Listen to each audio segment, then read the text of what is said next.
Pali, gimana pelayanan di sini Bang? Jadi kalau untuk pelayanan kita saat ini masih di backup oleh Polsek. Nah, seluruh sarana dan prasarana ini semuanya masih dibuat oleh disediakan oleh Polres Pali, ini Pemkab Pali. Jadi kalau untuk pelayanan masih tetap dilaksanakan di polsek-polsek yang terdekat. Tapi kalau untuk operasional Polres ini tetap kami jalankan walaupun hanya sifatnya jaga dulu. Personil Bang tiap hari? Personil tiap hari 15 orang. Kalau untuk opsional jaga juga. Opsional sudah semua. Jadi sudah kita bagi habis untuk mulai dari lantas, Gabara, narkoba, Binmas, semuanya kita libatkan.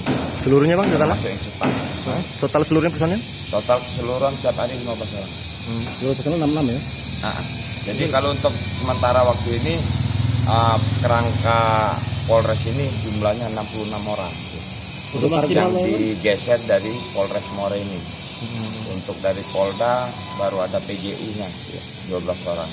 Selebihnya kita menunggu drop dari Polda itu. target maksimal operasional kapan Bang? Untuk target secepatnya.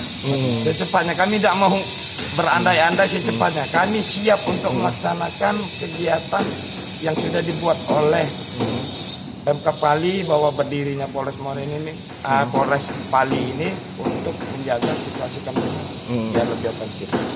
Bang, terkait kejadian bom bunuh diri di Polrestabes Medan Bang, pasca sehari diresmikan di Pali, bagaimana Bang keamanan? Makanya kita jaga di sini, kita siapkan. Mohon maaf, jangan sampai terjadi di wilayah kita. Kita antisipasi. Oke, siap.